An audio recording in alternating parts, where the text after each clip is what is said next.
Avez-vous déjà entendu parler de la ferme sur les traces du roi Guézo? Votre ferme, située dans le village Fonkoumen, arrondissement de Gakbé, commune de Ouida, vous livre ses trésors.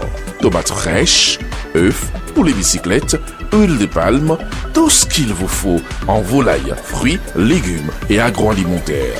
Top, c'est parti, faites vite vos commandes et vous serez livrés comme des rois et selon vos exigences. Sur les traces du roi Guézo, nous sommes joignables au 229 41 49 99 99.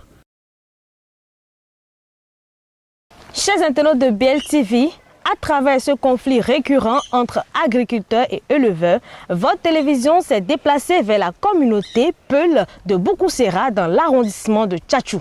Je suis avec Alidou, un berger de la localité. Bonjour Monsieur Alidou. Oui, bonjour Madame la journaliste. Monsieur Alidou, vous qui êtes confronté à ces conflits, dites-nous qu'est-ce qui est à la base de tout cela?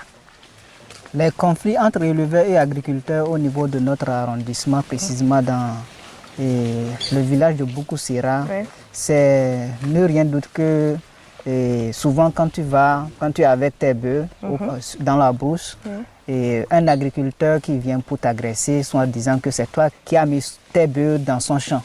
Donc, et ça, pour se justifier, le peul éleveur, le peul berger, il arrive souvent et qu'il essaie de se défendre parce que l'agriculteur qui est majoritairement bariba est souvent armé avec son fusil. Donc le peul soit il se défend par sa machette ou bien il s'enfuit. Donc c'est un peu ça. Dites-nous, est-ce qu'il n'y a pas des zones fixes où vous pouvez amener vos animaux pour ne pas déranger les cultures des agriculteurs? Oui, il y en a des aires de pâturage, bien sûr. Tous les lieux où il n'y en a pas le champ sont considérés comme des aires de pâturage. Donc, c'est au niveau de ces aires, nous essayons de pâturer nos bœufs. Et néanmoins, il faut noter qu'il y a souvent des aires de pâturage ou bien des couloirs réservés au passage des bœufs, mais qui sont occupés par des agriculteurs. Donc, ça fait partie aussi des lieux où, qui font des choses qui sont à la cause de ces conflits que nous enregistrons pendant que nous sommes en train de pâturer nos bœufs. D'accord. Et pourquoi ne pas gérer ces conflits de façon pacifique et il faut forcément aller à la guerre, je ne sais pas, aux affronts? Et je pense que la gestion de ces conflits devrait se faire pacifiquement entre éleveurs et agriculteurs sur le champ, mais ils arrivent souvent qu'il y a des vestes de sang. Mais je pense que les agriculteurs, au lieu d'aller à l'amiable, aussi, quand ils veulent agresser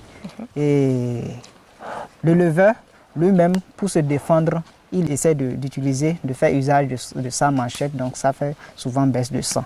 Mais je pense que la meilleure manière, c'est de régler ces conflits à l'amiable et pacifiquement. D'accord. Et ça, c'est votre outil, c'est ça? Oui, ça, c'est mon outil. C'est mon outil de travail comme l'enseignant qui utilise toujours sa craie. Donc ça, c'est mon outil de travail.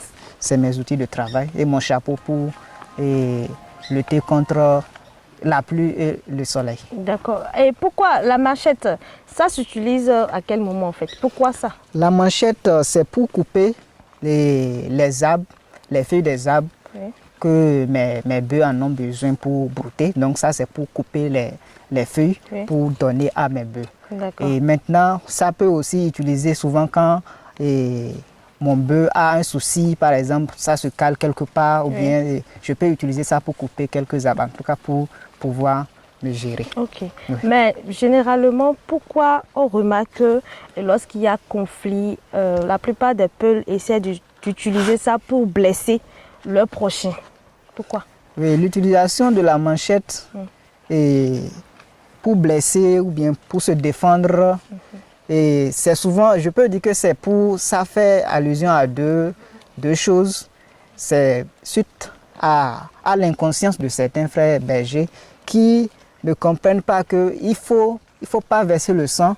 Au lieu que ça soit pacifique, ils utilisent la manchette pour se défendre. Donc, mais dans un autre cas, on peut parler de la légitime défense. Si tu es en face d'un agriculteur et qui a son fusil et qui veut te tirer dessus, tu es obligé d'utiliser ta manchette. Mais ce n'est pas la meilleure manière et il faut que ça soit pacifique. Vous avez des conseils à donner à l'endroit de ces agriculteurs ou bien de vos frères bergers? Oui, à l'endroit de mes frères bergers, et je pense que pour lutter contre les problèmes entre agriculteurs et éleveurs, à Boukoussira et même partout au Bénin, et il faut qu'on puisse penser à la sédentarisation.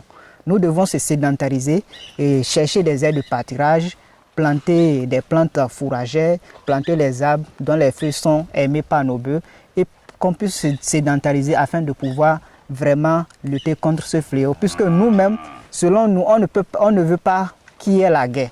Nous-mêmes, on ne veut pas conflit. On veut être en paix. Puisque même l'État béninois, dans ses perspectives, est en train de lutter contre la guerre, d'œuvrer pour la cohésion sociale. Oui, donc, à l'endroit des agriculteurs aussi, nous savons que l'agriculteur et l'éleveur ont un bien commun, qui est l'espace, qui est la terre. Et l'éleveur ne peut pas aller pâturer en haut et l'agriculteur travaille en bas. Donc, comme nous avons un bien commun, nous allons penser à la retenue dans les difficultés que nous rencontrons et nous devons toujours chercher à résoudre les problèmes de façon pacifique. Et que les agriculteurs aussi, au lieu de travailler au niveau des couloirs de passage, de nous laisser les couloirs de passage que les organisations professionnelles nous ont donnés, nous ont octroyés pour pouvoir mieux amener nos bœufs au niveau des points d'eau et au niveau des aires de pâturage. D'accord. Oui. Merci beaucoup, M. Alidou, d'avoir répondu à nos questions. C'est à moi de vous remercier. Nous sommes à la fin de ce petit entretien avec notre berger de la localité de Boukoussira. À très bientôt.